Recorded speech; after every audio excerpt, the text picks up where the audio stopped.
The massive crystal chamber of the Galactic Council buzzed with nervous energy. 12 different alien species sat in their designated seats, each representative looking more worried than the last. At the center of the room, Ambassador Veltar of the Nexari Empire stood tall on his 4 legs, his blue skin gleaming under the bright lights. His forearms moved in quick, sharp gestures as he spoke. "Fellow council members, we can no longer ignore this threat," Veltar said, his voice echoing through the chamber. "The humans have become too dangerous. In just 200 years since we made first contact with them, they have spread across 17 star systems. They refuse to follow our rules. They trade with whoever they want. They build weapons that rival our own technology, and they have done all of this with simple chemical rockets."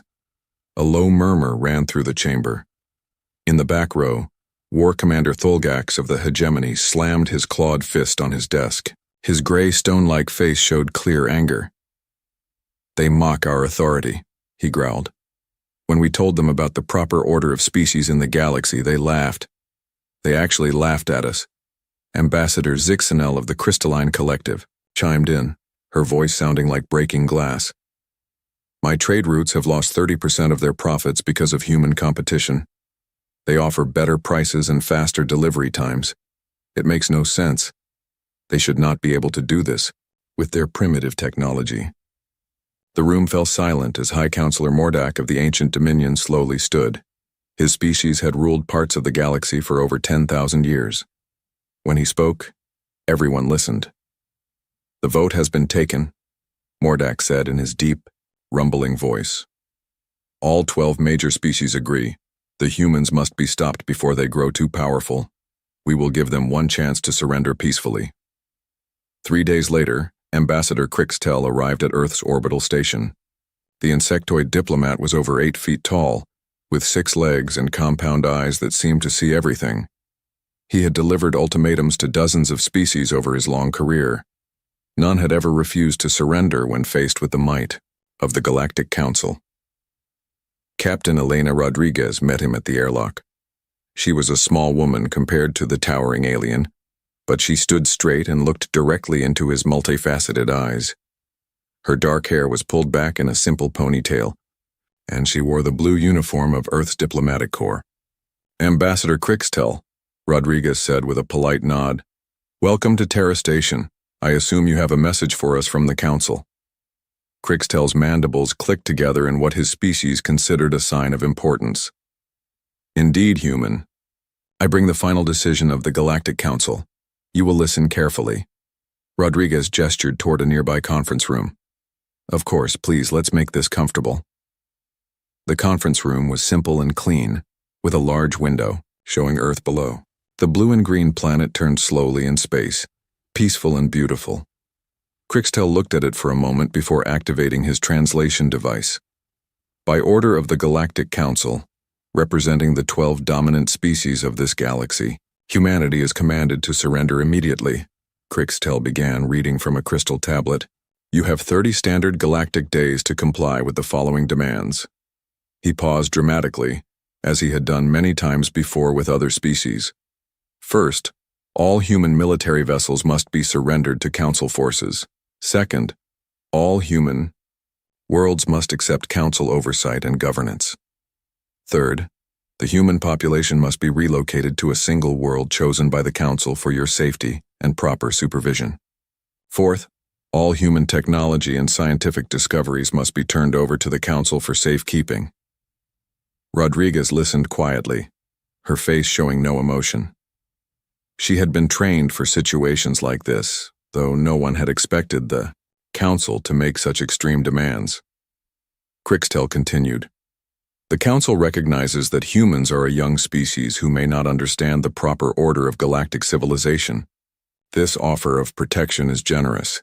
Many species would simply be eliminated for showing such disrespect to established authority." "Is that all?" Rodriguez asked calmly. "The 30-day deadline begins now," Crixtel said, putting away his tablet. "I will remain here to receive your surrender when you come to your senses. I must warn you, human, that no species has ever successfully resisted the combined might of the Council. Your weapons are primitive, your ships are slow, and your technology is centuries behind ours. Surrender is your only option." Rodriguez nodded thoughtfully. She looked out the window at Earth again, then back at the alien ambassador.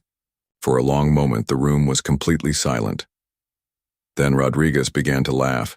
It started as a small chuckle, but quickly grew into full, hearty laughter. She laughed so hard that tears formed in her eyes. The sound echoed off the walls of the conference room, growing louder and more joyful with each second. Crixtel stared at her in complete confusion. In all his years of delivering ultimatums, no species had ever laughed. They usually begged, threatened, or tried to negotiate. None had ever found the situation amusing. "I do not understand," Crixtel said, his mandibles clicking nervously. "Why do you make this noise?" Rodriguez wiped her eyes and tried to control her laughter. "I'm sorry, Ambassador. It's just that your demands are so ridiculous that I couldn't help myself. You're serious, aren't you? You actually think we're going to surrender?" "Of course you will surrender," Crixtel replied, now sounding less confident. "You have no choice. The Council fleet numbers in the tens of thousands. Your entire military force is perhaps a few hundred ships." Rodriguez stood up and walked to the window. Earth continued its slow rotation below, completely peaceful. Cities twinkled like stars on the night side of the planet.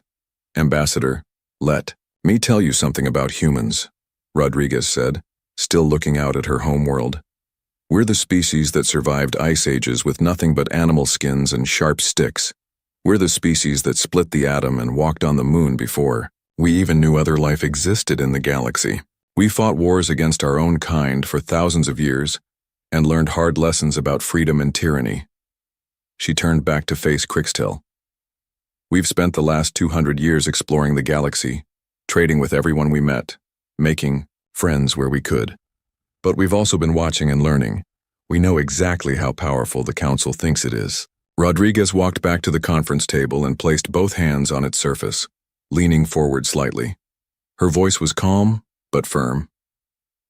"So here's our answer to your generous offer," she said. "Humanity respectfully declines. We will not surrender our ships, our worlds, or our freedom. We will not be relocated to some Council-approved reservation, and we certainly will not hand over our technology to people who think they can intimidate us with numbers." Crixtel's compound eyes seemed to shimmer with disbelief. "But you cannot resist us. The Council has ruled the galaxy for millennia." "The Council has ruled species that were willing to be ruled," Rodriguez corrected. "You've never dealt with humans before." She walked to the communication panel on the wall and activated it. "This is Captain Rodriguez to Terra Command. Initiate protocol. Defiance, send word to all human worlds and ships. Tell them the Council wants us to surrender." A voice crackled through the speaker. "Understood, Captain. What should we tell them about our response?" Rodriguez looked directly at Crixtel as she answered. "Tell them that when someone demands our surrender, we have a traditional human response." She paused, her smile growing wider. "We tell them to come and take it." The communication ended, and the room fell silent again. Crixtel stood frozen, trying to process what he had just heard. In his long career, no species had ever been so foolishly defiant. "You are making a terrible mistake," he finally said. "The Council fleet will destroy you." Rodriguez shrugged. "Maybe. Or maybe you're about to learn why humans laugh when someone threatens us. We've been preparing for this day since the moment we met our first alien. We know exactly what the Council is capable of." She walked toward the door, then paused. "Oh, an ambassador? You might want to send word back to your fleet commanders. Tell them to be very, very careful when they come to our solar system. Humans don't like uninvited guests who make threats." As Rodriguez left the room, Crixtel remained standing by the window, staring down at the blue world below. For the first time in his career, he felt a strange emotion he had never experienced before. When delivering an ultimatum, fear. Deep beneath the Rocky Mountains, in a facility that officially did not exist, humanity's greatest minds gathered around a massive holographic display. The war room was carved from solid rock and lined with the most advanced shielding technology Earth could produce. No alien sensors could penetrate this deep into the planet's crust. General Marcus Webb stood at the center of the room, his gray hair and weathered face telling the story of 40 years in Earth's military. Around him, dozens of screens showed star maps, fleet positions, and tactical data that would have surprised any council observer. Webb activated the main display with a simple gesture. "Ladies and gentlemen, the moment we've been preparing for has finally arrived," Webb said to the assembled group. "The Galactic Council has demanded our surrender. As expected, Captain Rodriguez has told them where they can put their ultimatum." A few chuckles ran through the room. These people had been planning for this scenario for decades. Dr. Lydia Voss stepped forward from her position near the technical displays. She was a small woman with sharp eyes and hands that never stopped moving. As head of the Prometheus Research Division, she had overseen humanity's most secret projects for the past 15 years. "General, with your permission, I'd like to brief everyone on our actual capabilities," Voss said. "I think some of our people still don't realize just how ready we really are." Webb nodded. "Go ahead, Doctor. Show them what we've really been building." Voss activated a series of displays that showed ship designs unlike anything in the public records. Sleek vessels that seemed to bend light around them, weapons that pulsed with strange energies, and drive systems that defied conventional physics. "Project Ghost Fleet," Voss began. "For the past 20 years we've been building a shadow navy. Every alien probe that accidentally wandered into our territory was captured, studied, and reverse-engineered. Every piece of Council technology we could get our hands on was improved upon. The displays showed hundreds of ships, far more than the Council believed humans possessed. They hung in hidden bases throughout the solar system, invisible to alien sensors. The Council thinks we have maybe 500 military vessels," Voss continued. "The actual number is closer to 3,000, and every single one is built with technology that's at least 50 years ahead of their best estimates."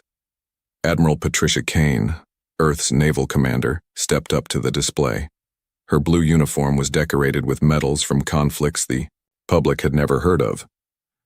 "The stealth systems alone give us an enormous advantage.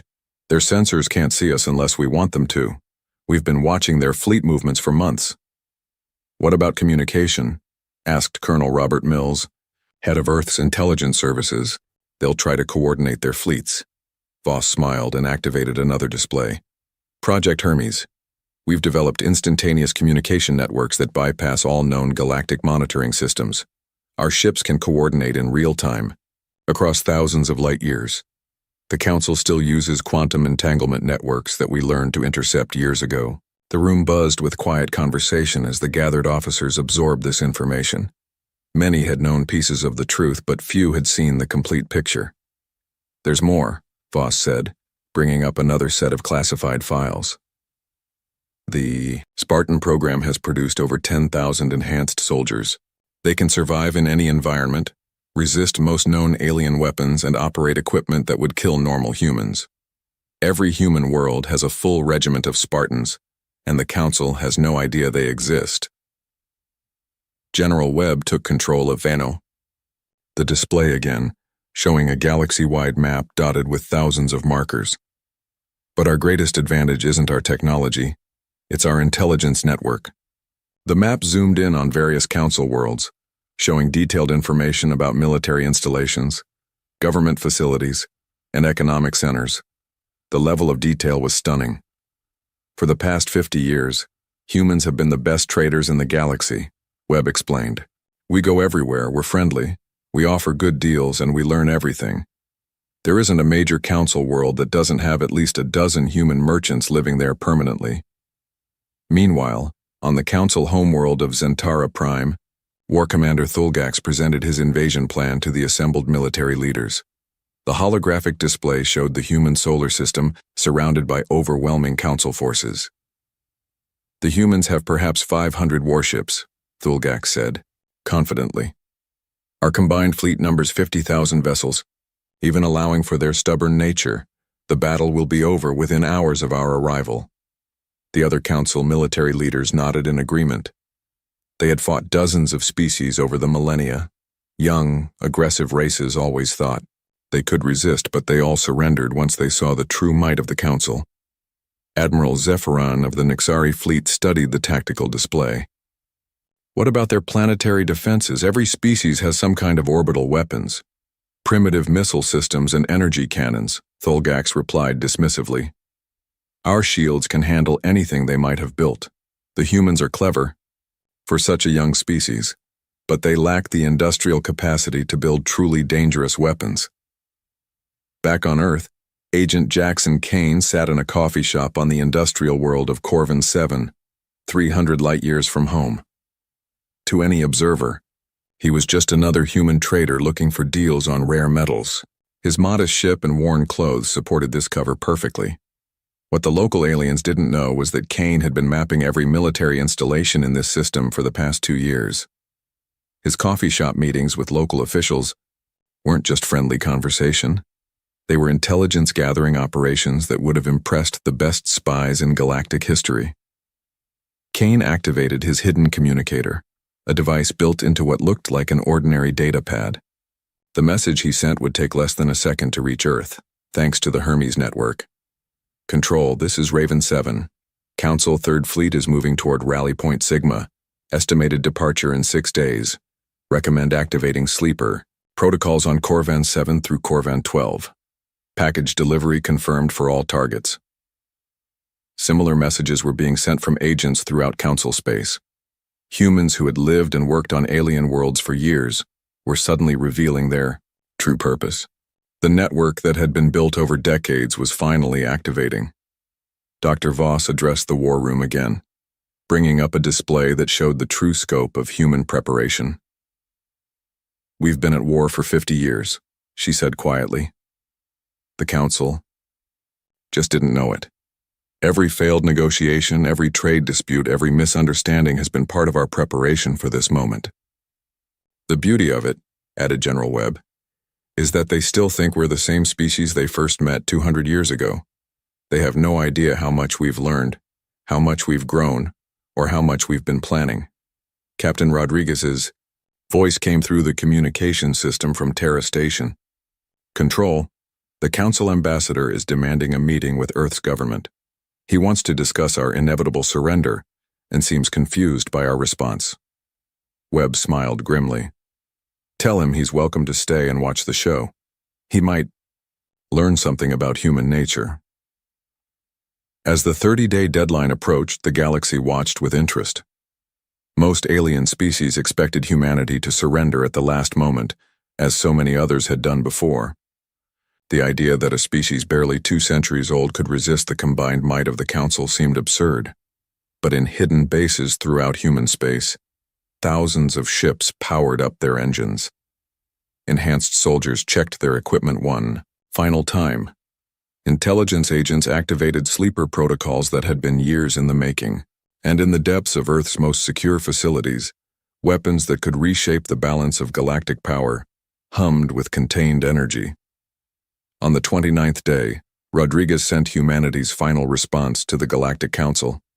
The message was broadcast on every frequency, reaching every inhabited world in the galaxy. To the Galactic Council and all who would threaten human freedom. We appreciate your concern for our welfare, but humanity respectfully declines your generous offer. We choose to remain free, we choose to remain human, and we choose to show the galaxy what happens when you underestimate the species that turned rocks and sticks into starships. Hidden within the transmission, encoded in frequencies that only human technology could detect, was a simple message that activated agents on 1,000 worlds.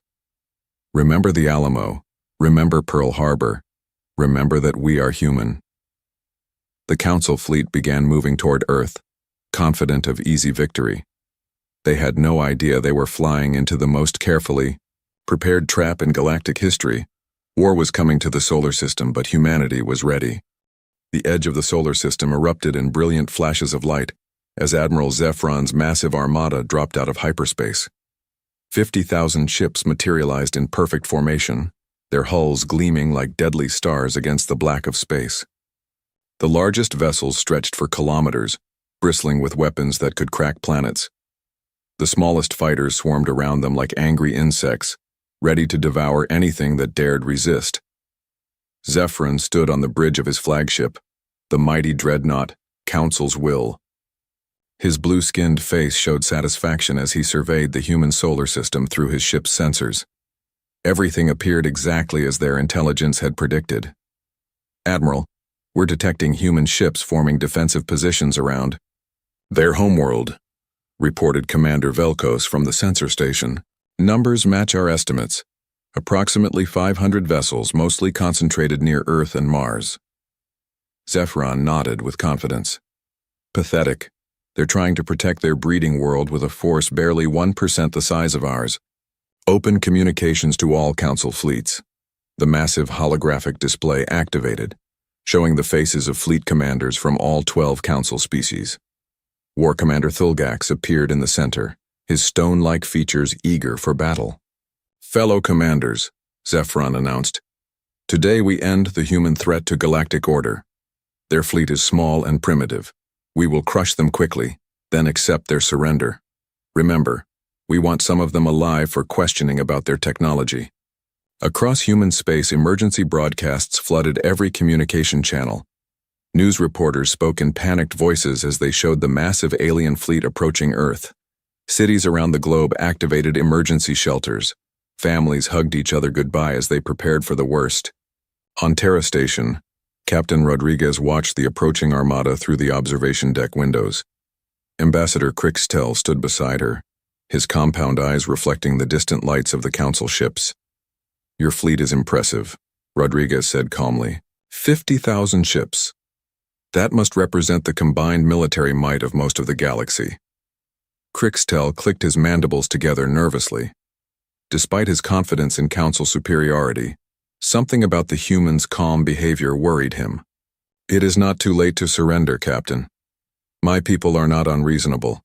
Submit now and your species will be treated well." Rodriguez smiled slightly. "That's very kind of you, Ambassador. But I'm afraid we've already made our choice." The first engagement began near Luna, Earth's ancient moon. A group of human destroyers moved to intercept a Council scouting force, their engines burning bright blue against the starfield.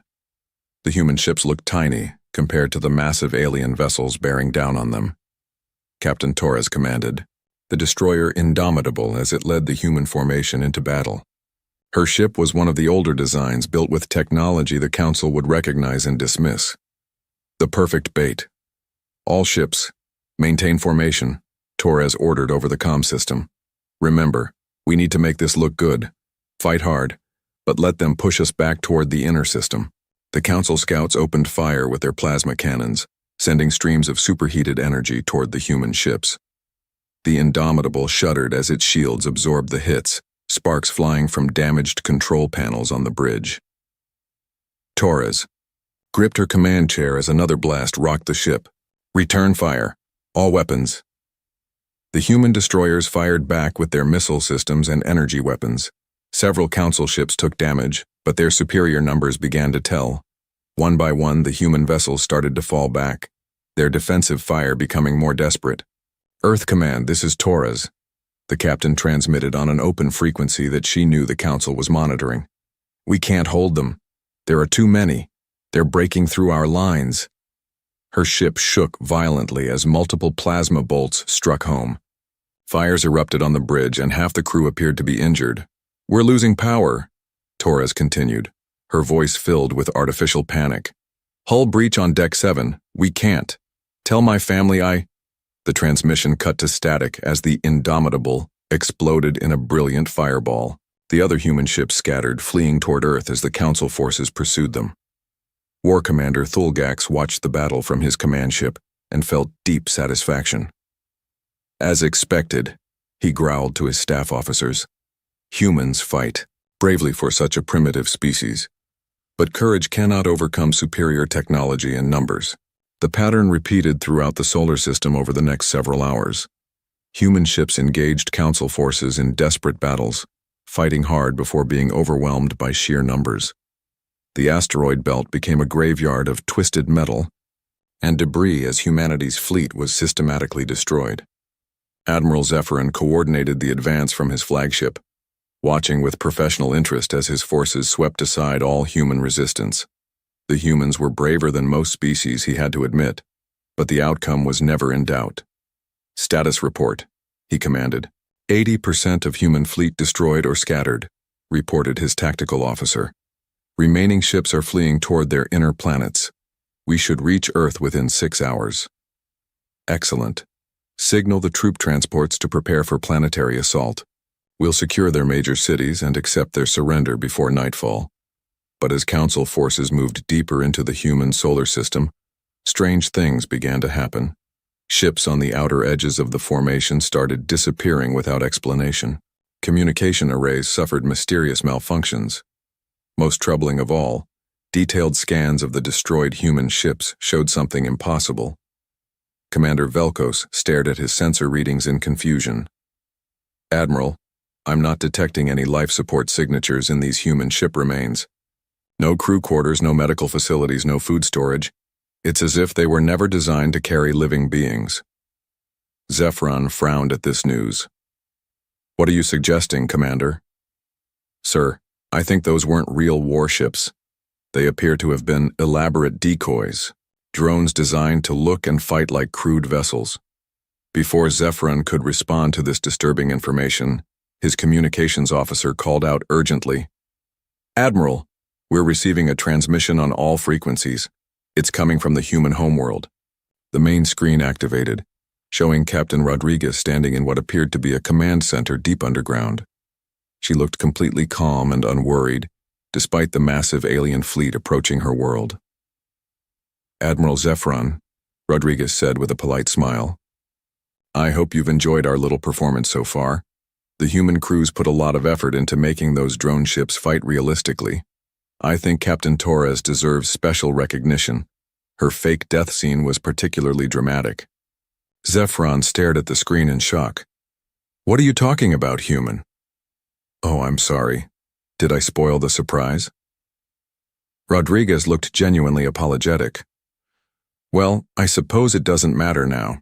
You see, Admiral, everything you've destroyed in the last few hours was just for show. We wanted to see how your fleet operated, how your commanders thought, and how your weapons performed.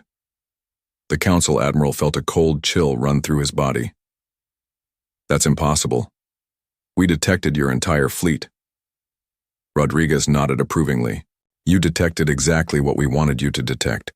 We've been studying your sensor technology for 50 years, Admiral. We know how to fool it completely. She gestured to someone off-screen, and suddenly every display in the Council fleet began showing impossible readings. Ships that had appeared on sensors for hours suddenly vanished.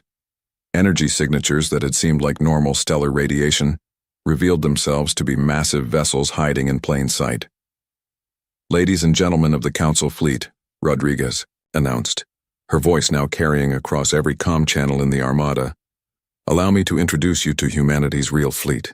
Space itself seemed to shimmer and bend as thousands of ships became visible around the Council formation. Sleek vessels that seemed to absorb light rather than reflect it, their hulls covered in materials that no Council scientist had ever seen. They moved with impossible grace, positioning themselves with precision that suggested computer coordination beyond anything the galaxy had seen. The Council Armada found itself completely surrounded by a force 3 times their own size. Human, ships hung motionless in space like predators watching their prey, weapons trained on every Council vessel. Admiral Zephyron's face went pale as he realized the magnitude of the trap. His overwhelming force had become the surrounded prey. The hunters had become the hunted. This is impossible, he whispered, staring at the tactical display that now showed the true situation. Your technology. You're supposed to be centuries behind us. Rodriguez's smile grew wider. Admiral, let me share something my species learned long ago. Never assume your enemy is as weak as they appear to be, especially when that enemy has had 200 years to study you and prepare for this exact moment. War Commander Thulgax's voice crackled over the Council communication network, filled with rage and disbelief. It's a trick, some kind of hologram or sensor ghost. Humans cannot have built so many ships. Would you like us to prove they're real? Rodriguez asked politely. I'm sure our gunners would be happy to demonstrate. The first human ship fired a single shot, a beam of energy that seemed to twist space itself as it traveled. The target, a Council heavy cruiser, simply ceased to exist. No explosion, no debris. One moment it was there, the next moment there was only empty space. 50,000 alien voices fell silent as the reality of their situation finally sank in. They had come to demand humanity's surrender. Instead, they had flown directly into the most sophisticated trap in galactic history. The species they had dismissed as primitive had been preparing for this war since the day they first met aliens. And now, surrounded and outgunned, the mighty Council fleet faced a choice they had never expected to make: surrender or be destroyed by the very species they had come to conquer. The silence that followed the destruction of the Council cruiser lasted exactly 10 seconds. Then Admiral Zephron's voice crackled across all frequencies, filled with desperate authority. "All Council ships attack immediately.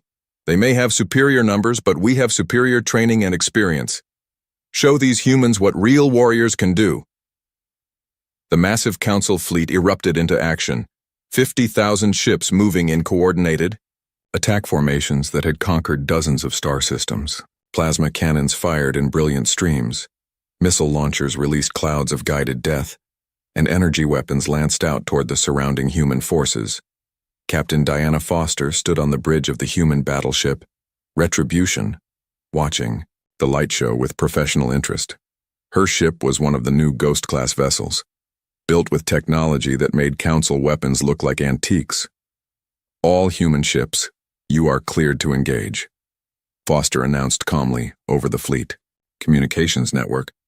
"Remember, we want to capture as many of their vessels intact as possible. Try not to completely annihilate them." The human fleet moved with a coordination that seemed impossible. Thousands of ships flowed through space like schools of fish, each vessel knowing exactly where every other ship would be at any given moment. The Hermes communication network allowed them to share information instantly across the entire battle zone. The Council's first barrage of weapons fire struck the human fleet and seemed to have no effect at all. Plasma bolts that should have melted armor simply disappeared into the strange hulls of the human ships. Missiles that should have cracked hulls were absorbed by energy fields that bent physics in ways Council scientists didn't understand. "Return. Fire," Foster ordered with a slight smile. The human response was surgical in its precision. Each Council ship found itself targeted by exactly the right amount of firepower needed to disable it. Weapons that phased through energy shields struck propulsion systems. Strange energy fields scrambled computer networks. In minutes, entire Council squadrons found themselves floating helplessly in space.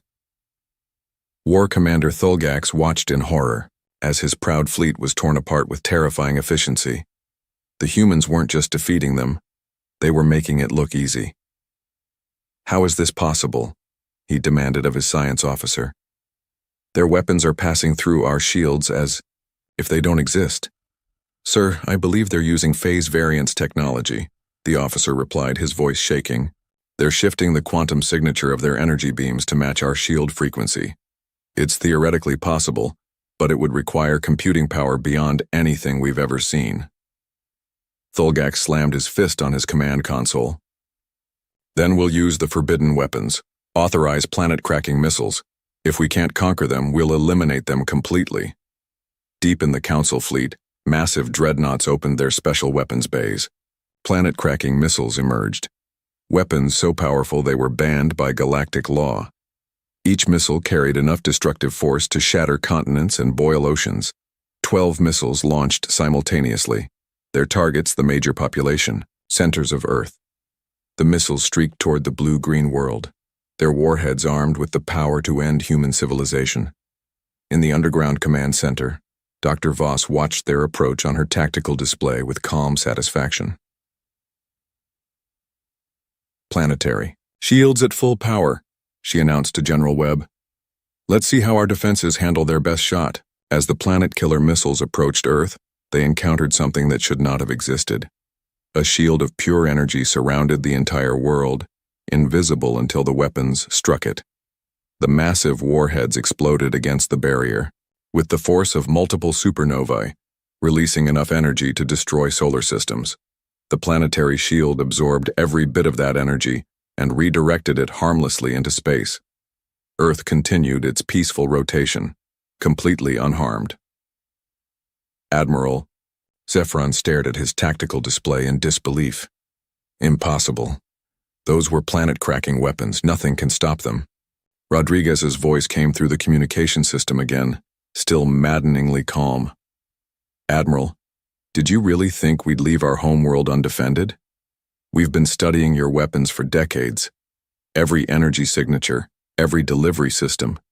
Our defenses were built specifically to counter everything you could throw at us. The tide of battle turned completely as human ships began pursuing fleeing Council vessels. The predators had become prey, and the humans hunted with ruthless efficiency. Commander Ryan Brooks led a squadron of human hunter-killers as they chased down War Commander Thulgax's flagship.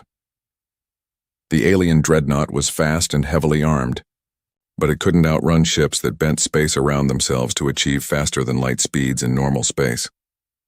"This is Commander Brooks to Council vessel," he transmitted on an open channel. "You have 60 seconds to surrender before we disable your ship. Your choice." Thulgax's response was a desperate barrage of weapons fire. His ship's guns blazed, continuously pouring everything they had at the pursuing human vessels. The energy output was enormous, enough to level cities. Brooks watched the light show with mild interest.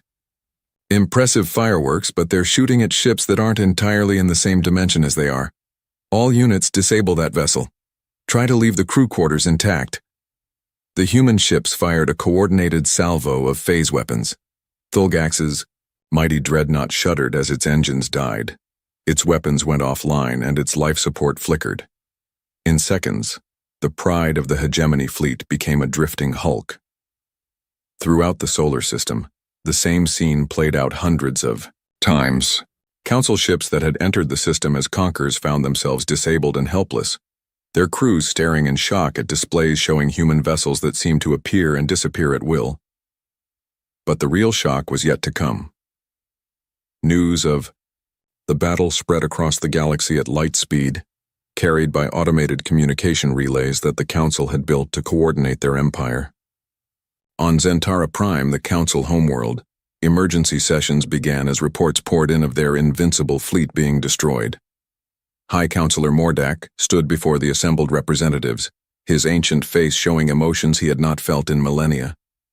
Fear, confusion, and something else, the growing realization that the galaxy had changed forever. "The reports cannot be accurate," insisted Ambassador Veltar. "Humans do not have the industrial capacity to build such a fleet. They do not have the technology to create such weapons. The reports are coming from over 300 different ships," Mordak replied grimly. "Unless they are all suffering from the same hallucination, we must accept the impossible. Humanity has been preparing for this war since the day we met them." The emergency session was interrupted by urgent communications from across Council space. Reports flooded in from dozens of worlds. Human traders and merchants who had lived peacefully in Council space for decades were suddenly revealing their true nature. On the industrial world of Corvin 7, Agent Jackson Kane dropped his cover as a simple trader. The local military commander, General Vextar, watched in stunned disbelief as Kane's modest cargo ship transformed before his eyes. Hidden compartments opened to reveal advanced weapon systems. The ship's hull reconfigured itself, revealing stealth technology that had been hiding in plain sight. "General Vexitar," Kane said politely over the communication channel, "I'm afraid I haven't been entirely honest about my business here. For the past 3 years I've been mapping every military installation in your system. My associates have done the same on 47 other Council worlds." Similar scenes played out across the galaxy. Human agents who had spent years building relationships, learning languages, and studying alien cultures suddenly activated equipment that had been hidden in their ships and homes. Communication networks that the Council had considered secure were revealed to be completely compromised. Back in the Sol system, the remnants of the Council fleet found themselves facing a choice no Council species had ever confronted. Admiral Zephyron's flagship was one of the few vessels still capable of communication, its weapons disabled, but its crew alive.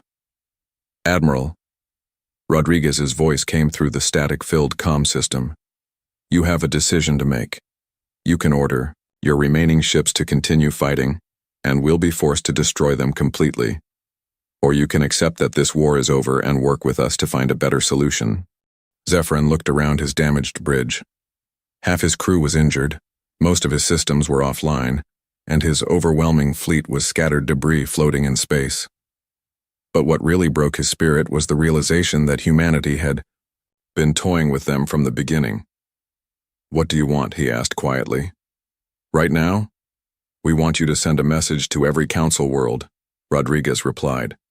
Tell them exactly what happened here. Tell them that humanity didn't start this war, but we're certainly going to finish it. And tell them that any species that wants to continue fighting will face the same fate as your fleet. But even as Zephyrin prepared to send that message, reports were arriving of human fleets appearing throughout council space. They materialized near major worlds not as conquerors, but as liberators. Species that had been oppressed by council rule for centuries suddenly found themselves with powerful allies. On the mining world of Kepler 442b, Commander Lisa Park led a human battle group in freeing the enslaved Zephyrian workers. The aliens had been forced to extract rare minerals under brutal conditions for over 200 years. When the human ships arrived, the Zephyrian slaves thought they were facing new masters. Instead, they found freedom. Attention all council. Forces in this system, Park broadcast on all frequencies. You have 10 minutes to release all enslaved workers and evacuate this world. Any attempt to harm the Zephyr population will result in your immediate destruction. This is not a negotiation. The council garrison commander tried to resist, threatening to execute hostages if the humans attacked. Park's response was swift and decisive. Precision strikes disabled the prison camp's execution systems, while transporter technology that shouldn't have existed beamed the Zephyrian prisoners to safety aboard human ships. How did you do that? The grateful Zephyrian leader asked as he stood on the bridge of Park's ship, watching his people being freed.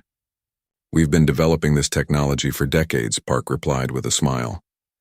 Every species the council enslaved, every world they conquered, every injustice they committed, we've been taking notes. Today, we settle the score. The news of humanity's intervention spread faster than council forces could respond. On world after world, oppressed species rose up against their council overlords, supported by human weapons, technology, and military advisors who seemed to appear out of nowhere. In the depths of space, massive council reinforcement fleets began moving toward human territory, but they found their path blocked by something unprecedented, a coalition of free species armed with human technology and trained by human military advisors. General Webb stood in the underground command center, watching as tactical displays showed the true scope of humanity's plan unfolding across the galaxy. This wasn't just a war. It was a revolution that had been 50 years in the making. Status report, he ordered.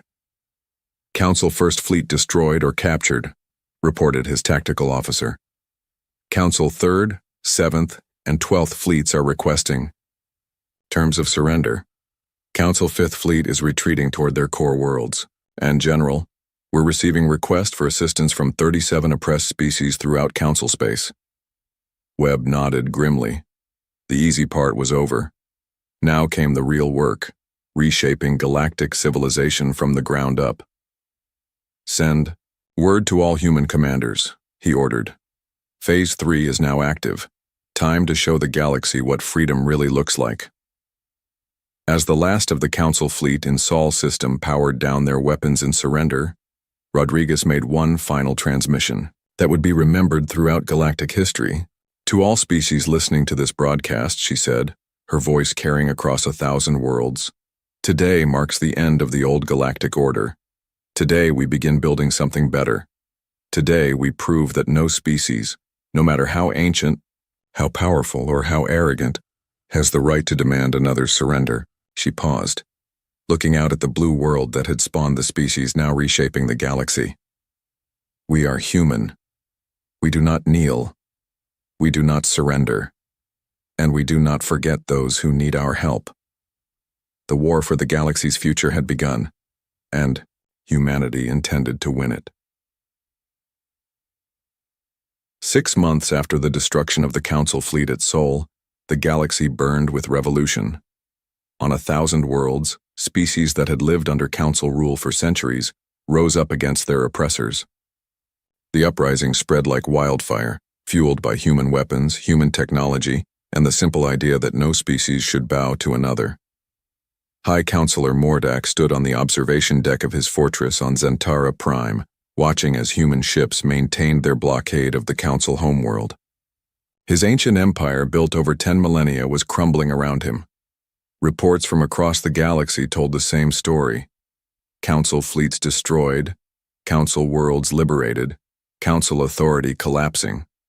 Status report, he demanded of his aide, a nervous Nexari official whose blue skin had turned pale with stress. Sir, we've lost contact with 70% of our member worlds, the aide replied, consulting his datapad with shaking hands.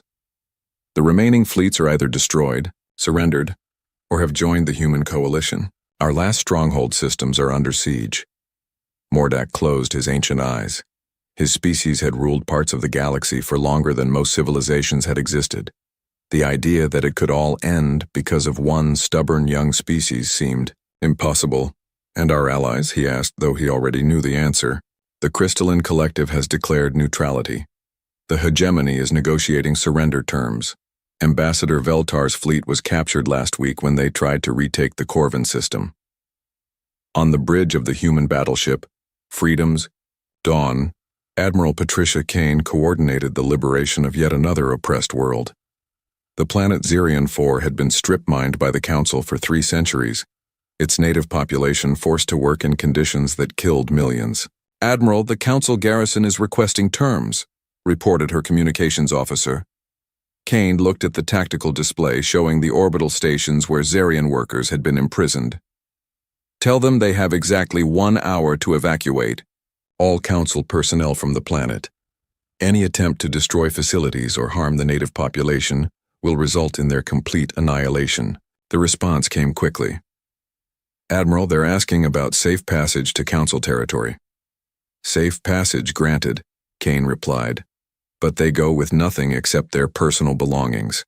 All Council technology, all stolen resources, all weapons, stay here. This world belongs to its people now. As the Council forces evacuated, Kane watched thousands of Xerion natives emerge from underground mining facilities. Many had never seen the surface of their own world. The sight of their joy and disbelief was worth more than any military victory. On Earth, in the same chamber where the Council had once demanded surrender, representatives from hundreds of species gathered for the first session of something completely new.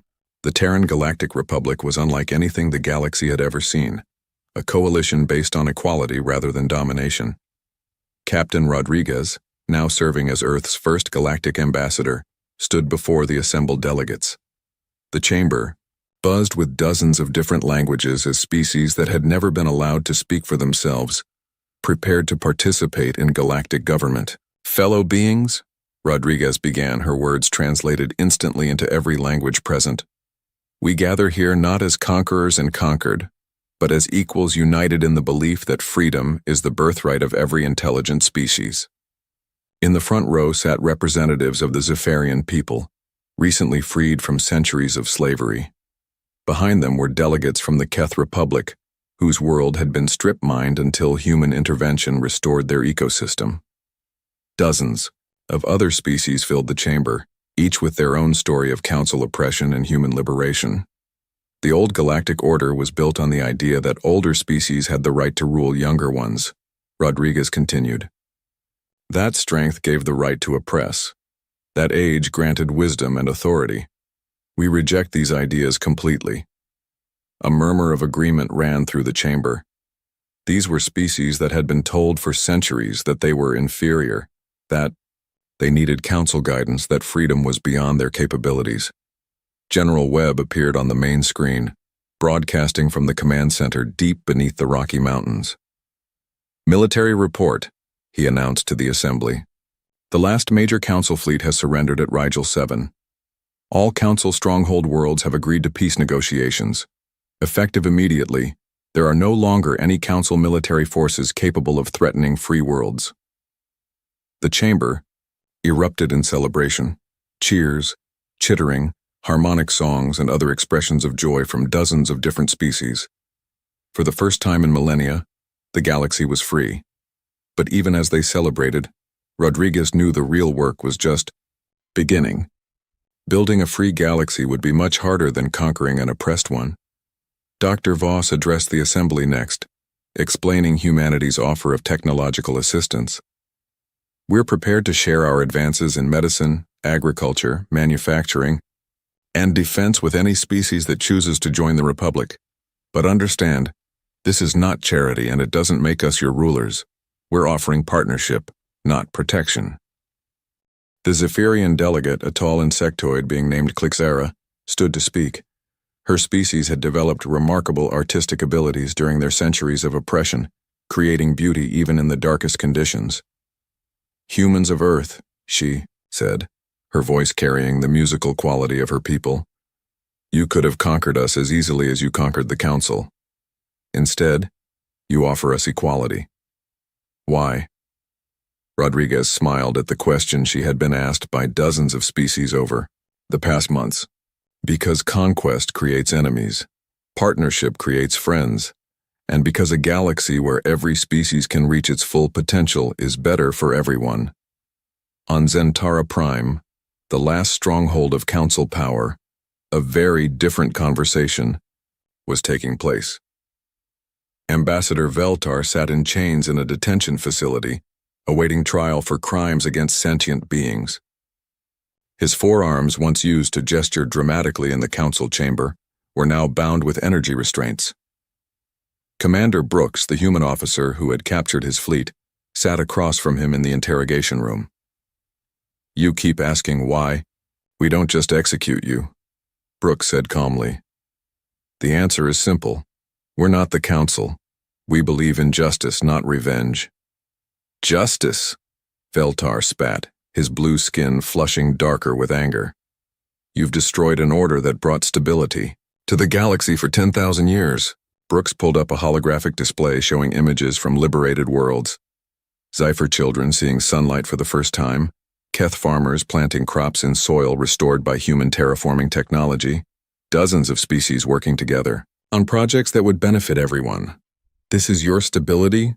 Brooks asked quietly. Slavery, strip mining, genocide?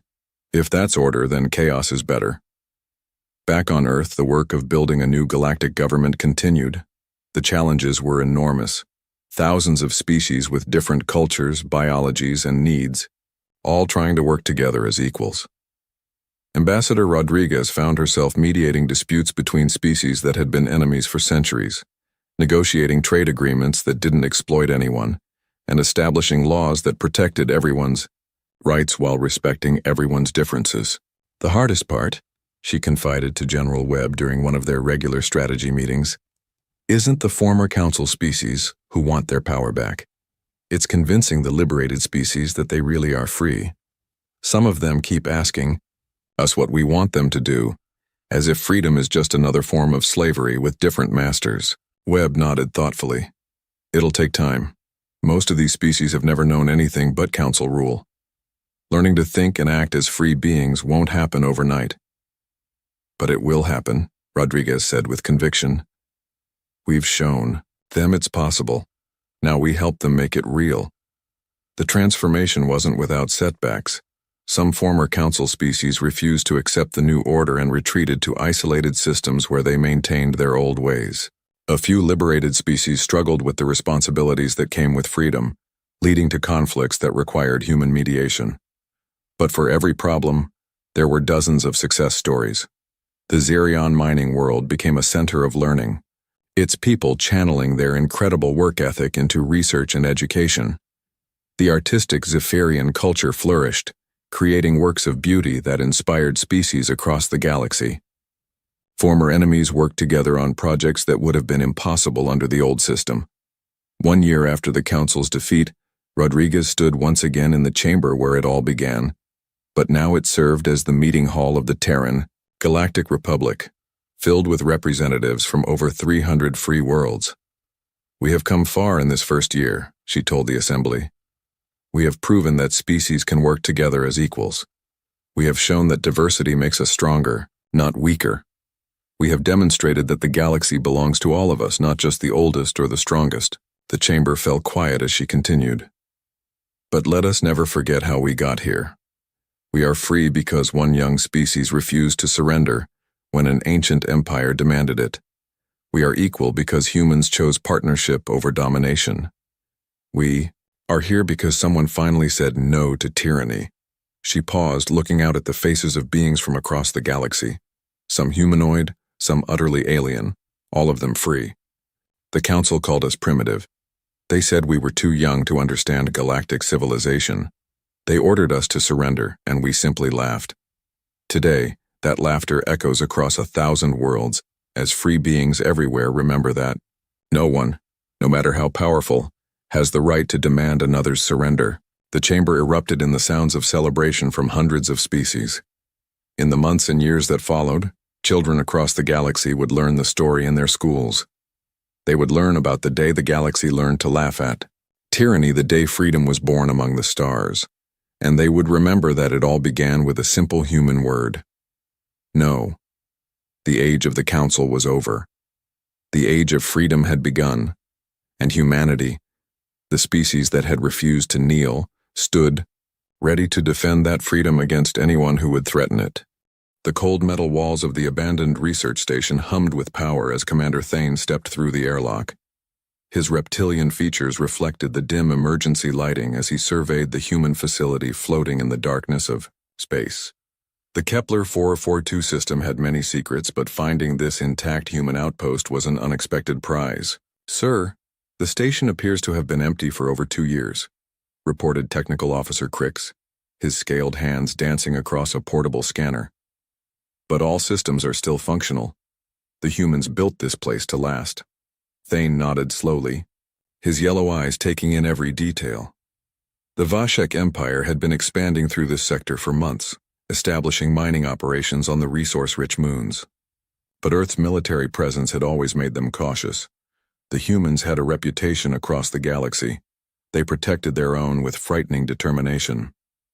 "Show me their communication array," Thane ordered, his voice carrying the authority of someone who had conquered 12 star systems for the Empire. The 2 Vashek officers moved deeper into the station.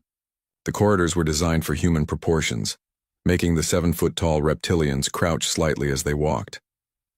Emergency signs in English pointed toward different sections: medical bay, living quarters, command center. Everything was clean and organized, as if the crew had simply vanished one day. The communication center was impressive. Banks of equipment lined the walls, with multiple transmission arrays capable of reaching across several star systems. Crix immediately began connecting his devices to the human computers, his technical skills allowing him to bypass security protocols within minutes. "Fascinating," Crix muttered as data flowed across his screens. "Their communication protocols are more sophisticated than our intelligence reports suggested. Look at this. They have dedicated emergency frequencies, automatic distress beacon systems, and priority channels that can reach Earth Fleet Command directly." Thane leaned over his subordinate's shoulder, studying the information. An idea began forming in his cunning mind, an idea that could solve the Empire's biggest problem in this sector. The human military was too strong for direct confrontation, but perhaps they could be lured into a trap. "Can you access their emergency protocols?" Thane asked. "Already working on it, sir. The humans are very thorough. They have detailed instructions for distress calls, including specific codes and authentication methods." Crix's fingers moved rapidly across the interface. "I'm also finding audio logs from the crew, personal messages, even training recordings." The hours passed as the 2 aliens studied human emergency procedures. They learned about rescue protocols, response times, and the types of situations that would trigger immediate military intervention. Most importantly, they discovered that humans would risk everything to save their people. "Perfect," Thane said finally. "Here's what we're going to do." The plan was elegant in its simplicity. Using the abandoned station's equipment and the crew's personal logs, They would create a convincing distress call. Crix's technical abilities would allow him to synthesize voices and background sounds, making it appear that humans were dying and desperately needed rescue. "We'll claim to be survivors from a colony ship," Thane explained as he paced the command center. "Engine failure, life support systems breaking down, hundreds of civilians including children slowly suffocating in the void. The humans won't be able to ignore that." Crix nodded eagerly. "I can create the voice of a female scientist, Dr. Elena Martinez, according to these personnel files. She was the station's chief researcher. Her voice patterns are in the training recordings." "Excellent. We'll position our fleet in the asteroid field near coordinates that we'll specify in the message. When their rescue ships arrive, we'll have them surrounded. 12 Vashek warships against whatever small rescue force they send." "What about their military escorts?" "Think about it, Crix. If you received a desperate message saying your people were dying, would you waste time organizing a massive battle fleet? No. You'd send the fastest ships available for immediate rescue. Medical ships, supply vessels, maybe 1 or 2 military escorts at most." The technical officer began working on the fake message immediately. He studied Dr. Martinez's voice, patterns, speech rhythms, and professional vocabulary. Using advanced audio synthesis, he created a desperate-sounding transmission that would break any human heart. "This is Dr. Elena Martinez aboard the civilian vessel New Horizon," the synthesized voice pleaded through the speakers. "We suffered critical engine failure 6 days ago. Life support systems are failing. We have 847 civilians aboard, including 112 children.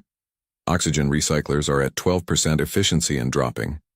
We need immediate evacuation. Please, if anyone receives this message, we're dying out here." Thane listened to the recording and smiled coldly. The fear and desperation in the artificial voice sounded completely authentic. Background sounds of alarms and panicked voices added to the effect.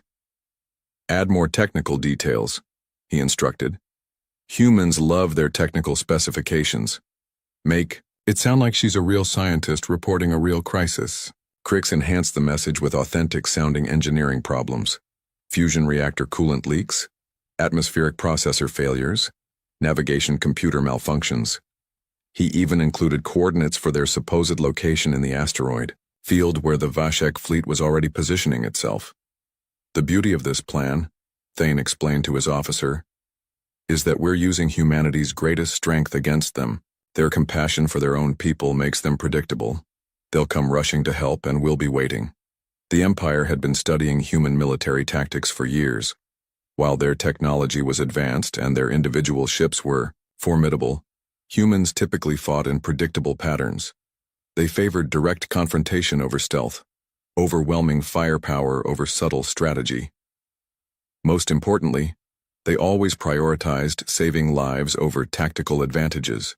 "Once we capture their rescue ships, we'll have access to their technology," Thane continued. "Medical equipment, faster-than-light drives, communication systems, maybe even weapon designs. The Empire will reward us greatly for this intelligence. And the human crews? Prisoners of war.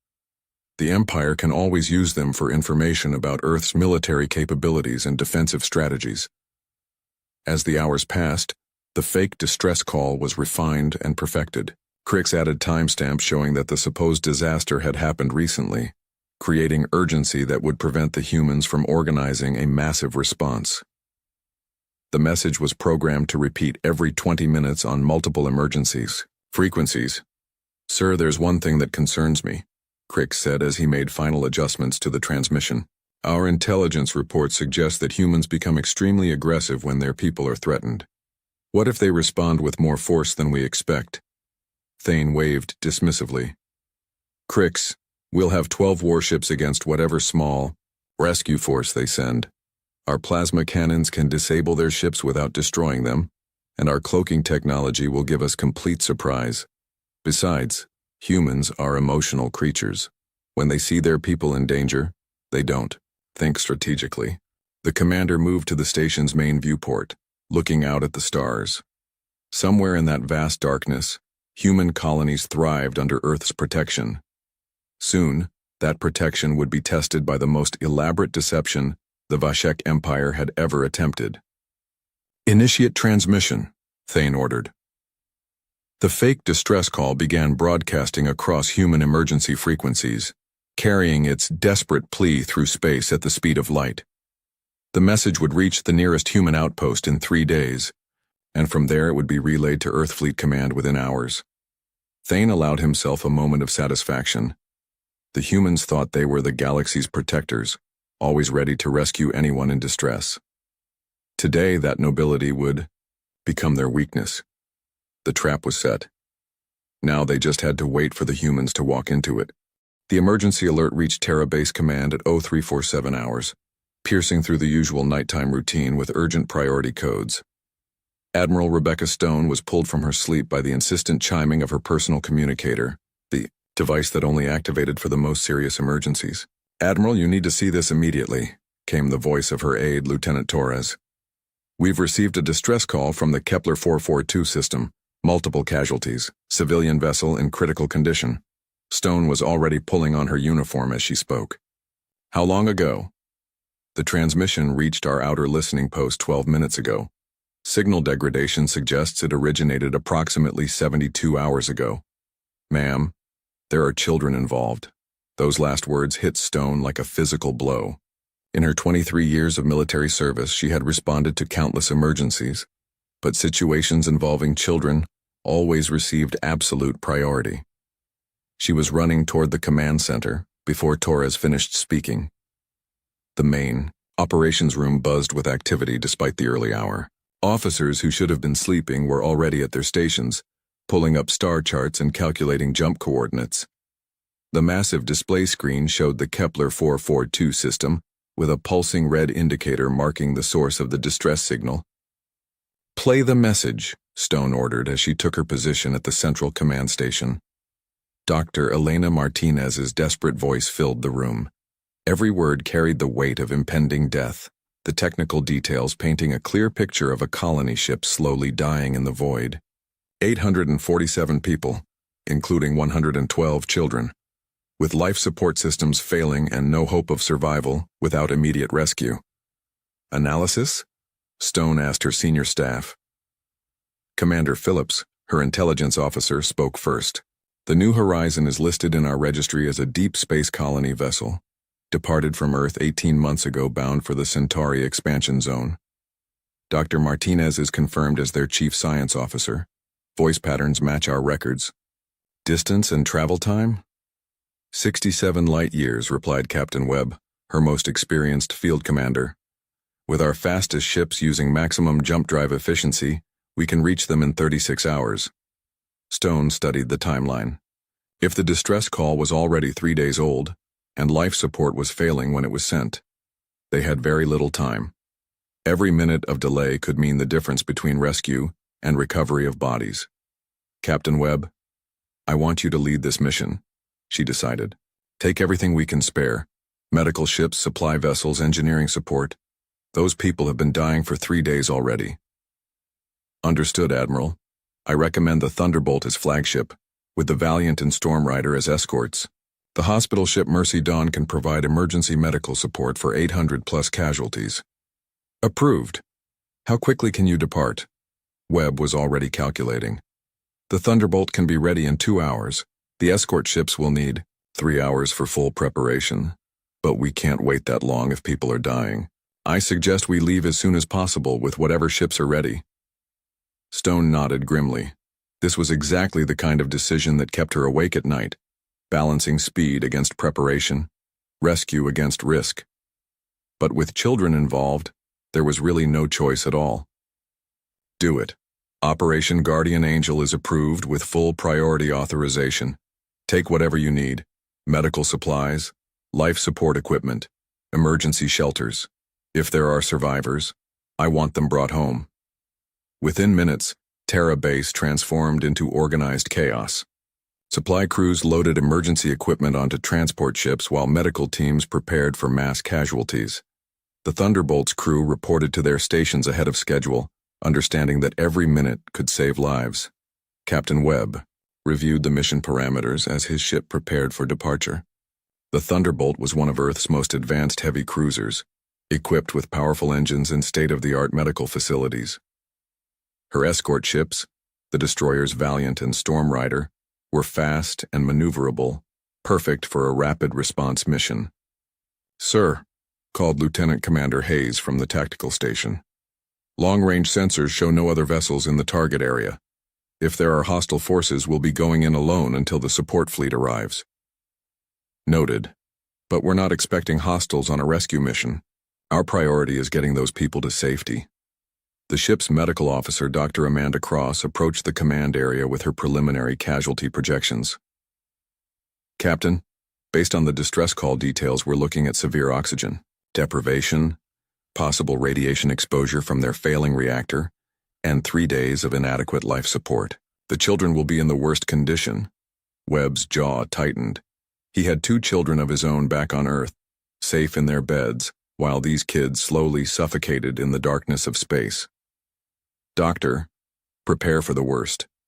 Mass oxygen treatment, radiation medicine, emergency surgery if needed. Already working on it, sir. I've requested additional medical personnel from the Mercy Dawn."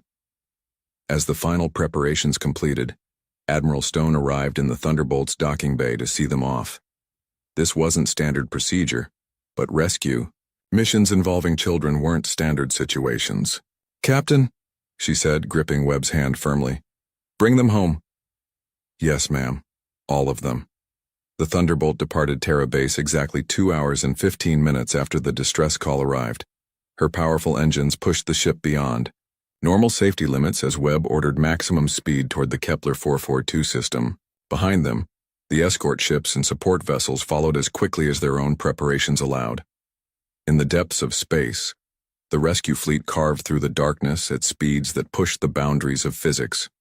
Jump drives charged and discharged in carefully calculated sequences, each transition bringing them closer to 847 people who might already be dead. Webb stood on his bridge watching the stars shift as they moved through hyperspace.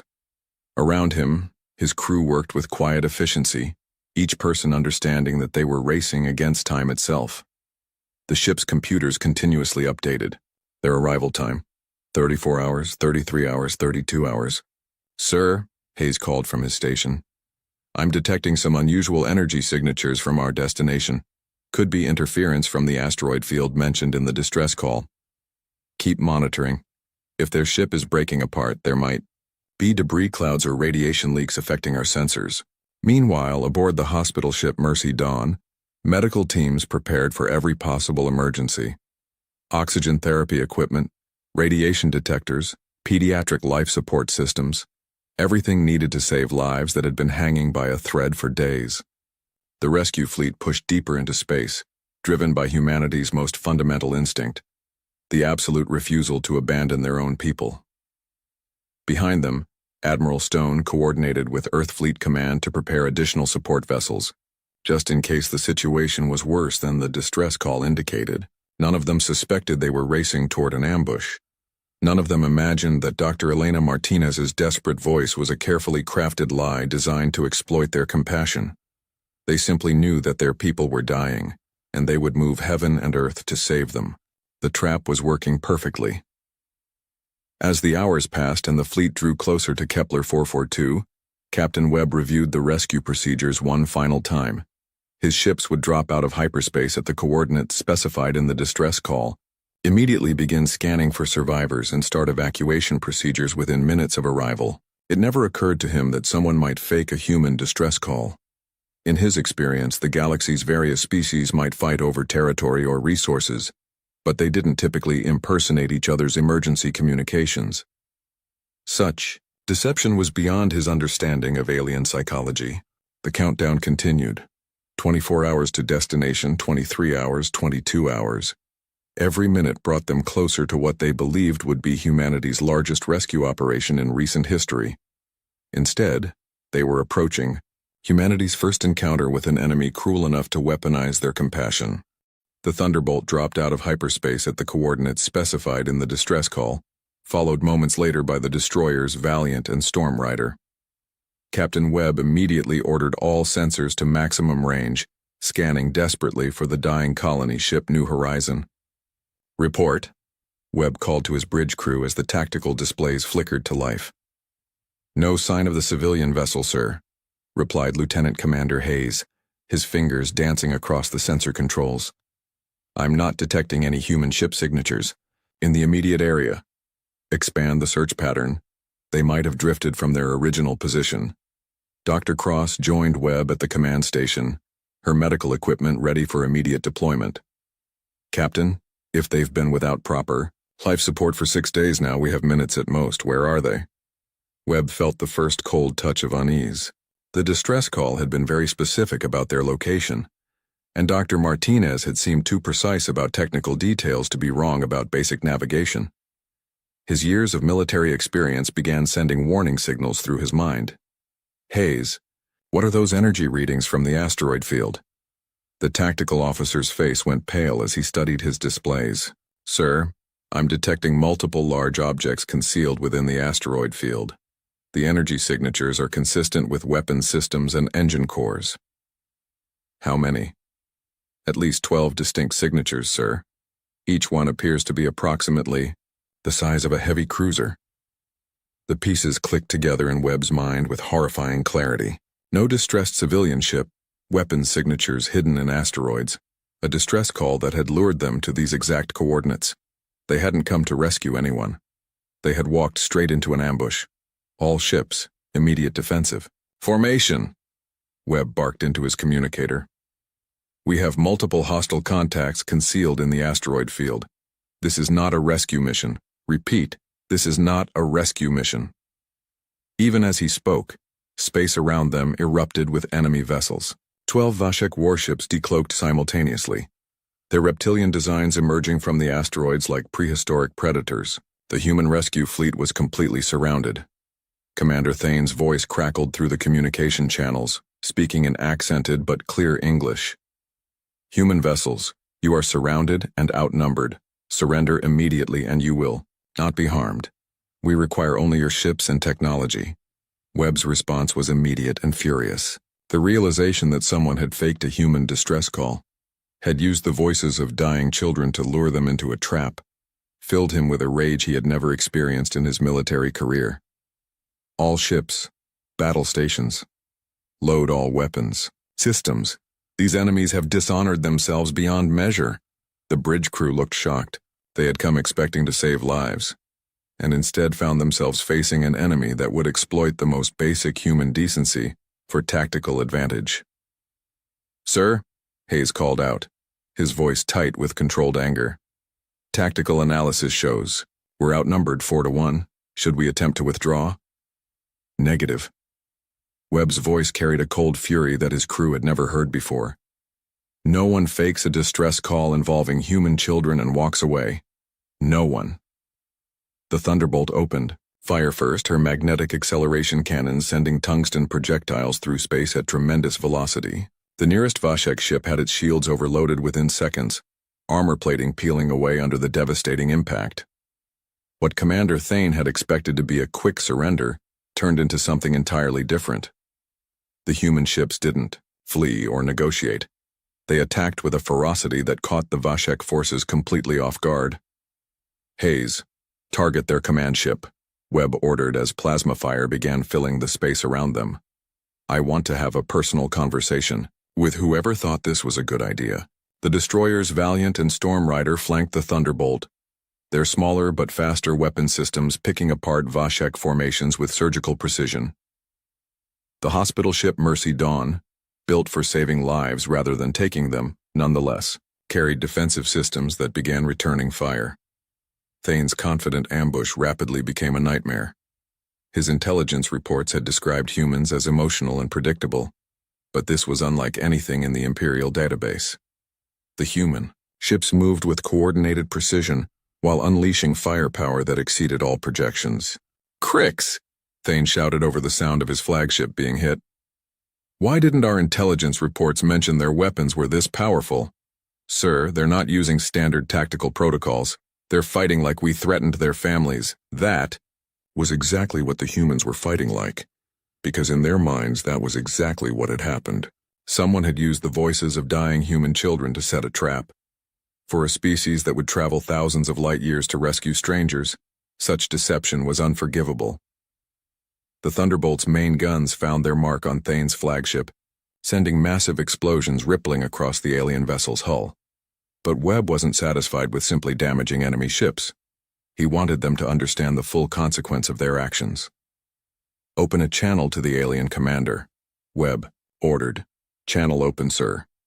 This is Captain Marcus Webb of Earth Fleet Command.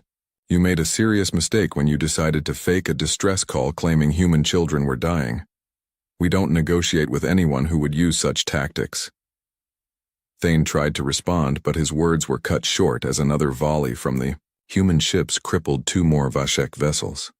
The reptilian commander was beginning to understand that he had badly miscalculated human psychology. The asteroid field became a chaotic battleground of plasma fire and exploding debris. The Vashek ships, designed for ambush tactics and quick victories, found themselves unable to adapt to the humans' aggressive response.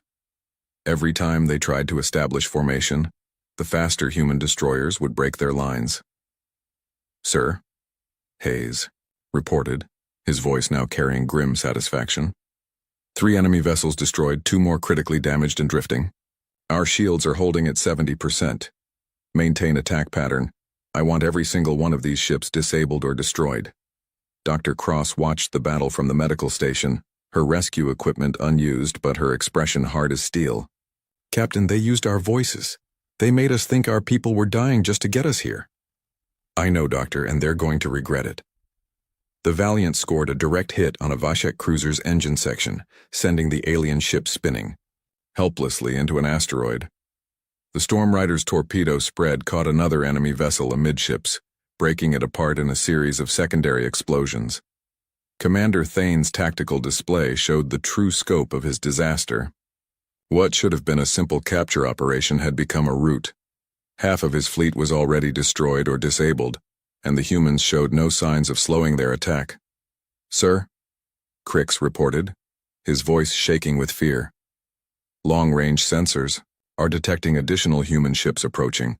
A large fleet, sir, including what appears to be a Dreadnought-class vessel." Thane's blood went cold. If this was just the rescue force, what was Earth sending as backup? The answer came in the form of Admiral Stone's voice, broadcast on all frequencies as Battle Group Omega dropped out of hyperspace. The Dreadnought Retribution, accompanied by 4 heavy cruisers, appeared like avenging angels. "This is Admiral Rebecca Stone of Earth Fleet Command. Any alien vessels involved in the deception that brought us here have one opportunity to surrender. This offer expires in 60 seconds. Webb smiled grimly as he watched the massive human reinforcements take position. The Retribution alone outgunned the remaining Vashek ships combined. "Admiral, this is Captain Webb. We have the situation under control, but these enemies used a fake distress call involving children to lure us here." Stone's response carried a cold fury that made Webb's anger seem mild. "Understood, Captain. No mercy for anyone who would exploit our protection of civilians."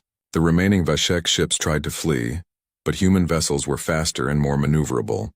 One by one, they were hunted down among the asteroids. Those that survived long enough began transmitting surrender signals, but mercy was not immediately forthcoming. Thane's flagship, badly damaged and unable to escape, finally broadcast complete surrender. The commander who had thought himself so clever now faced the full consequences of underestimating human protective instincts. The battle was over, but the implications were just beginning. The massive Dreadnought Retribution cast its shadow across the asteroid field as Admiral Stone surveyed the aftermath of the battle. Debris from destroyed Vashek ships drifted between the asteroids, while the few surviving alien vessels hung, motionless under the guns of Earth's most powerful warships. Captain Webb stood on the bridge of the Thunderbolt, watching as human Marines prepared to board the disabled enemy ships. His anger had cooled from white-hot fury to cold determination. Someone was going to answer for the deception that had brought them here. "Admiral," Webb reported over the communication link, "we have 7 Vashek vessels destroyed and 5 disabled.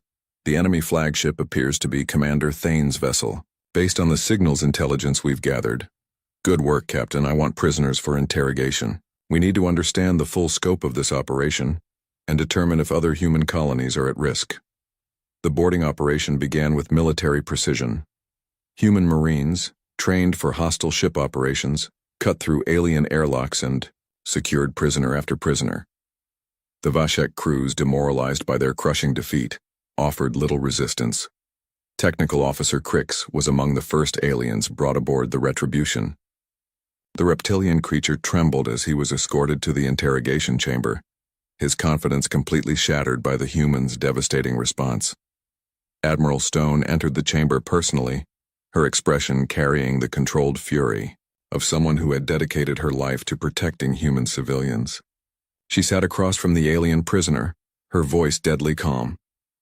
"You're going to tell me everything about this operation," she said. "Start with why you thought faking a distress call involving children was an acceptable military tactic." Crix's resistance crumbled immediately. The technical officer had never experienced anything like the human response to his deception. In Vashek military doctrine, such tricks were considered clever strategy. Humans clearly viewed them as unforgivable crimes. "It was Commander Thane's plan," Crix stammered. "We found an abandoned human research station. The communication equipment was still functional. We studied your emergency protocols and created a message that would bring your rescue ships to us. 847 civilians, 112 children." Stone's voice carried the weight of every fake casualty. "You made us believe our people were dying just to steal our technology." "Yes," Crix whispered. "We never thought you would respond with such force. Our intelligence suggested humans were soft, that you would prioritize saving lives over military tactics." Stone leaned forward, her eyes blazing with contained anger. "You're right about one thing. We do prioritize saving lives. That's exactly why we're so angry. You used our compassion as a weapon against us." Meanwhile, on his damaged flagship, Commander Thane was led through corridors filled with human Marines. The reptilian commander had studied human military tactics for years, but nothing had prepared him for their response to deception involving civilians. Captain Webb waited in the Thunderbolt's conference room as Thane was brought before him. The alien commander's proud bearing was gone, replaced by the hollow look of someone who had made a catastrophic miscalculation. "Commander Thane," Webb said, his voice carrying barely controlled rage, "I want you to listen to something." He activated the recording of the fake distress call, filling the room with Dr. Elena Martinez's synthesized voice pleading for help. The desperate words about dying children echoed off the metal walls. "That message brought us here," Webb continued. "Do you understand what you've done? You made us believe our people were suffocating in the darkness. You used the voices of dying children to set your trap." Thane's yellow eyes met Webb's for a moment before looking away. "It was a military strategy. In war, deception is acceptable. This wasn't war until you made it war. This was supposed to be a rescue mission." Webb's voice dropped to a dangerous whisper. "You have no idea what you've unleashed." The interrogations continued throughout the day as human intelligence officers worked to uncover the full scope of the Vashek operation. What they discovered was disturbing. This wasn't an isolated incident but part of a larger plan to capture human technology and eliminate Earth's presence in multiple star systems. Admiral Stone reviewed the intelligence reports in her ready room, her staff gathered around the conference table. The scope of the Vashek Empire's ambitions was becoming clear, and it went far beyond simple territorial expansion. "They've been studying our emergency protocols for months," reported Commander Phillips. "This fake distress call was just the first phase. They had plans to stage similar operations throughout human space." "Using our own compassion against us," Stone said grimly. "How many other species have they tried this with?" "Intelligence suggests we're the first, Admiral. Most other species don't have our reputation for mounting rescue operations regardless of cost or risk." Dr. Cross joined the briefing from the Mercy Dawn, her medical equipment unused, but her expression hard with anger. "Admiral, I've been treating some of the alien prisoners for injuries sustained during the battle. They keep asking why we responded so aggressively to what they consider a standard military deception." "What did you tell them?" "That they made the mistake of threatening human children, even fake ones. They don't seem to understand the significance of that. Stone nodded grimly. The cultural differences between humans and the Vashek Empire were becoming clear. What humans saw as sacred, the protection of their children and civilians, the aliens viewed as exploitable weakness.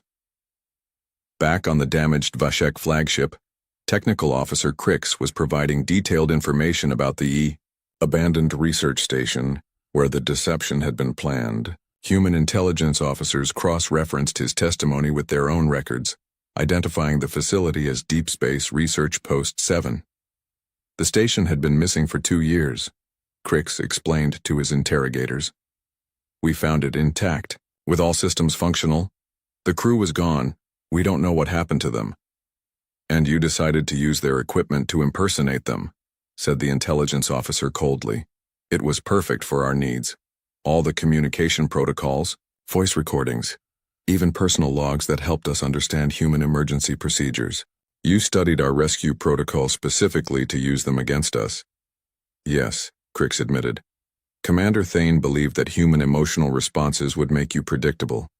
Send a few medical ships and maybe one military escort. We never expected an entire battle fleet. The intelligence officer made notes, but his expression showed his disgust. The idea that anyone would study human compassion specifically to exploit it was almost incomprehensible. Admiral Stone called a meeting of all ship commanders as the interrogations continued. The holographic display showed the current tactical situation, the asteroid field secured, enemy ships captured or destroyed, and a clear understanding of the threat they had faced. This operation goes beyond simple military aggression, Stone told her captains. They didn't just attack us. They attacked the very foundation of who we are as a species, our willingness to risk everything to save each other. Captain Webb spoke up from his position around the conference table. Admiral, what are your orders regarding the prisoners? Standard military law would suggest prisoner exchange negotiations. Not this time, Captain. These aren't honorable enemies who fought according to military convention. They used fake distress calls involving children. That crosses every line of acceptable behavior. The room fell silent as the implications became clear. Earth Fleet Command was preparing to send a message that would echo across the galaxy. There would be severe consequences for anyone who dared to exploit human protective instincts. Sir, said Captain Murphy from the Stormrider, our long-range communications are detecting increased alien military activity in surrounding systems. Word of this battle is spreading quickly. Good, Stone replied. Let it spread. Let every species in the galaxy understand that humanity's compassion is not weakness, and our protective instincts are not to be used against us. The aftermath of the battle was being felt far beyond the Kepler 442 system. Alien governments throughout the sector were receiving reports of the human response to the Vashek deception. The species that had been viewed as soft-hearted protectors had revealed a much more dangerous side when their compassion was weaponized. Commander Thane, now imprisoned aboard the Retribution, finally understood the magnitude of his miscalculation. He had seen human mercy and assumed it indicated weakness. Instead, he had discovered that a species willing to die for strangers would become absolutely ruthless toward anyone who threatened those same strangers. The interrogations were revealing more than just military intelligence. They were exposing fundamental differences in how species viewed the protection of civilians. For humans, it was sacred duty. For the Vashek Empire, it was exploitable vulnerability. Admiral Stone prepared her report for Earth Fleet Command, knowing that this incident would change humanity's relationship with alien civilizations throughout the galaxy. The message would be clear. Earth's people could be approached as friends, allies, or even honorable enemies. But anyone who tried to use their compassion against them would face consequences beyond imagination. The news of the Kepler 442 incident spread through galactic communication networks like wildfire. Within days, every major alien civilization had received reports about the failed Vashek ambush and humanity's devastating response. What had started as a clever military deception became a lesson that would reshape interstellar relations for generations. Admiral Stone stood before the Galactic Council 3 weeks after the battle, her uniform bearing the insignia of Earth Fleet Command. The massive chamber housed representatives from 47 different species, their varied forms creating a rainbow of scales, fur, and exotic features. Today, they were all focused on understanding what humanity had become. "Members of the Council," Stone began, her voice carrying across the chamber, "I appear before you to present evidence of a war crime committed against human civilians by the Vashek Empire." The holographic display showed the abandoned research station where the deception had been planned. Technical readouts revealed how the aliens had studied human emergency protocols specifically to exploit them. Most damning of all was the recording of the fake distress call, with its synthesized voices of dying children. "The Vashek Empire studied our compassion like a weapon," Stone continued. "They identified our willingness to risk everything for our people, and they decided to use that against us. 847 fictional civilians, including 112 fictional children, supposedly dying in space just to lure our rescue ships into an ambush." Ambassador Velkrin, of the Altarian Federation, a tall insectoid creature, clicked his mandibles in what his species considered deep thought. "Admiral Stone, the Council recognizes that deception is unfortunate, but military strategy often involves such tactics. Why did humanity respond with such overwhelming force?" Stone's expression hardened. "Ambassador, let me explain something about human nature that apparently wasn't clear before. We don't just protect our own people, we consider it a sacred duty. When someone fakes a distress call claiming our children are dying, they're not just attacking our military forces. They're attacking the very foundation of who we are." The chamber fell silent as the implications became clear. Species throughout the galaxy had viewed humanity's rescue operations as admirable but naive behavior. They had never understood that this compassion was tied to something much more dangerous. Captain Webb entered the chamber as Stone's testimony continued, leading Commander Thane in restraints. The reptilian Vashek commander looked broken, his proud bearing completely gone after weeks of interrogation and the realization of what his actions had unleashed. "This is Commander Thane," Stone announced to the Council, "the architect of the deception. He will explain to you personally what he learned about humanity." Thane spoke reluctantly, his voice carrying none of its former confidence. "Honored Council members, the Vashek Empire made a catastrophic error in judgment. We studied human rescue operations and concluded they indicated weakness, a species so emotional that they would risk valuable military assets to save civilians." "And your conclusion now?" prompted the Council chairman. "We were wrong. Completely wrong. Humans don't rescue people because they're weak. They do it because they're strong enough to make that choice. And when you threaten that choice, when you use it against them, they become something else entirely." Ambassador Quellic of the Zephyrian Collective, a crystalline being whose people were known for their logical approach to warfare, requested permission to speak. "Commander Thane, you speak as if humanity changed during your encounter. Can you elaborate?" "They didn't change," Thane replied, his voice hollow. "We finally saw what they really were. Every species in the galaxy knows humans will risk their lives for strangers. What we didn't understand is that anyone who threatens those strangers becomes their enemy forever." Stone stepped forward to continue her presentation. "The Council needs to understand that this incident has changed nothing about humanity's commitment to protecting civilians. We will still respond to any legitimate distress call, regardless of species or location. But we will also remember anyone who tries to exploit that commitment."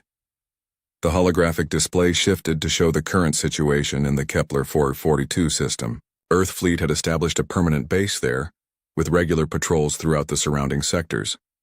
The message was clear. This was now human-protected space. "Admiral," asked Ambassador Trex of the Hegemony, a massive reptilian creature, similar to the Vashek but unrelated, "what are humanity's intentions regarding the surviving Vashek forces?" "They will be treated according to the standards they demonstrated," Stone replied coldly. "Commander Thane and his officers used fake distress calls involving children.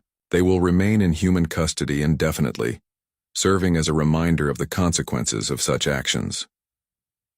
In the weeks following the council session, alien governments throughout the galaxy began updating their intelligence files on humanity. The species that had been classified as benevolent protectors received new designations: extremely dangerous when provoked, and do not exploit rescue protocols. Technical Officer Crix, now permanently imprisoned on a human facility, found himself the subject of intense study by xenopsychologists trying to understand how the deception had been planned. His detailed confessions revealed the depth of the Vashek Empire's miscalculation. "They studied us for months," Crix told his interrogators during one session. "We analyzed every human rescue operation for the past 10 years, looking for patterns and weaknesses. We thought we understood you completely." "What did you miss?" asked Dr. Williams, the lead researcher. "Everything," Crix replied. "We saw the rescue operations and assumed they were costly mistakes. Valuable ships and personnel risked for people who might already be dead. We never understood that those operations were demonstrations of power, not weakness." "How so?" "Only a species with overwhelming strength can afford to risk everything for strangers. Only a military so powerful it doesn't fear enemies can send its best ships on rescue missions. We thought we were exploiting weakness, but we were actually provoking the galaxy's most dangerous predators." Meanwhile, Deep Space Research Post 7 had been recovered and thoroughly investigated by human teams. The fate of the original crew remained a mystery. They had simply vanished without any sign of struggle or evacuation.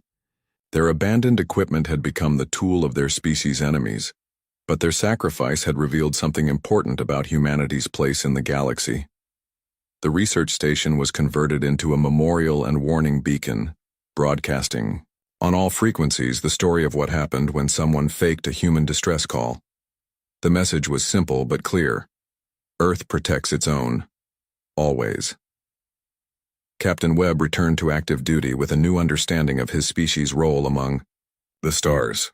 The Battle of Kepler 442, as historians were already calling it, had been more than a military victory. It had been a revelation about the true nature of human compassion. "Sir," Lieutenant Commander Hayes asked during one of their patrols, "do you think this will deter other species from attempting similar deceptions?" "I hope so," Webb replied, watching the stars through the bridge viewport. "But if it doesn't, they'll learn the same lesson the Vashek Empire learned. Our mercy is not weakness, and our protection is not negotiable." The galaxy had learned that humanity's greatest strength and greatest weakness were the same thing: their absolute refusal to abandon anyone in need. The species that would travel impossible distances to save strangers had revealed what happened to those who threatened those same strangers. Across dozens of star systems, alien governments began revising their policies toward human space. Trade agreements were renewed with more favorable terms. Territorial disputes that had simmered for years were suddenly resolved through negotiation. Nobody wanted to risk provoking the species that had turned a rescue mission into an overwhelming military response. The Vashek Empire itself began fragmenting as news of the defeat spread through their territories. Subject species that had been conquered by Vashek forces saw the destruction of their fleet as an opportunity for rebellion. The empire that had seemed so powerful just months before was collapsing under the weight of its own miscalculation. Commander Thane spent his days in solitary confinement, reviewing the intelligence reports that had led to his disastrous decision. Every analysis had suggested that humans were predictable, emotional, and vulnerable to deception. None of the reports had mentioned that those same emotions could be transformed into implacable fury when properly provoked. Admiral Stone received regular updates on the galactic response to the Kepler 442 incident. Species that had never contacted Earth before were now requesting formal diplomatic relations. Others that had been considering hostile actions were suddenly interested in peace treaties. "Ma'am," her aide reported during one briefing, "the Zelonian Republic has requested permission to establish a joint rescue operation training program. They want to learn human emergency response protocols." "For legitimate purposes, I assume?" "Yes, ma'am. They've had several natural disasters recently and are impressed by our civilian protection capabilities." Stone smiled for the first time since the crisis began. Perhaps some good would come from this after all. Humanity's protective instincts, once nearly exploited by enemies, were now being recognized as something worthy of emulation. The final report on the Kepler 442 incident was filed with Earth Fleet Command 6 months after the battle. The conclusions were clear. Humanity's willingness to risk everything for their people was both their greatest asset and their most dangerous characteristic when threatened. The report's final line would become part of human military doctrine. Our compassion is our strength, but our wrath is our weapon. Let the galaxy choose which one they prefer to see. Deep in space, automated beacons continued broadcasting the story of what happened when someone faked a human distress call.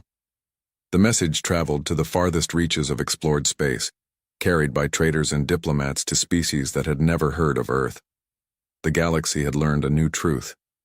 Humans would come for their people, and they would remember who tried to stop them.